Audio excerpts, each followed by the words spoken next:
આજરોજ કાર્યક્રમ યોજાયો હરિતમાં ધરતી પાર્ટી પ્લોટમાં વિકાસ સપ્તાહ કૃષિ વિકાસ દિન 2025 રવિ કૃષિ મહોત્સવ 2025 પ્રાકૃતિક ખેતી વિશે ખેડૂતોને માર્ગદર્શન આપ્યું। એવા પૂર્વ કેબિનેટ મંત્રી અને રાષ્ટ્રીય પરિષદના સભ્ય શ્રી દિલીપકુમાર વિરાજી ઠાકોર સાહેબ, ઘઉંની પ્રાકૃતિક ખેતી ભારત વિશ્વમાં એવો બીજો દેશ છે કે જે સૌથી વધુ ઘઉંનું ઉત્પાદન કરે છે। ઘઉં ઉત્તર ભારતના વાવવામાં આવતો મુખ્ય પાક છે।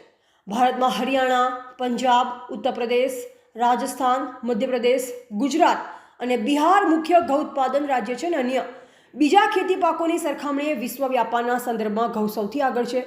વિશ્વ આખામાં ભોજન માટે ઉગાડવામાં આવતા પાક ઘઉં। આ કાર્યક્રમની અંદર ખેડૂતોને સમજાવવા માટે અલગ અલગ સ્ટોલ પણ ગોઠવવામાં આવ્યા। ભણસાળી ટ્રસ્ટ સંચાલિત આરસીડીએસ યોજના, પશુપાલન શાખા, જિલ્લા પંચાયત પાટણ સંચાલિત પશુ દવાખાના હારીજ, રવિ કૃષિ મહોત્સવમાં વન વિભાગ Patan, Gujarat state fertilisation and chemicals limited કૃષિ મહોત્સવ, તાલુકા આરોગ્ય કચેરી હારીજ, પરીક્ષિત ટપક ફુવારા Anjani Agrotech Harij, agriculture technology management agency આત્મા, ગુજરાત પ્રાકૃતિક કૃષિ વિકાસ બોર્ડ પાટણ।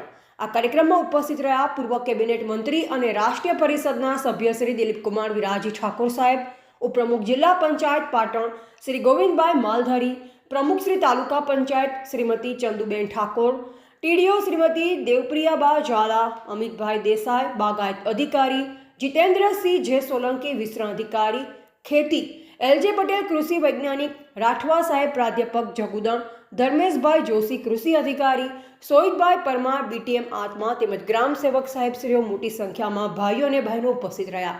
અહેવાલ મુકેશ ઠાકોર, જીબી ગુજરાત ન્યૂઝ, ચાણસ્મા।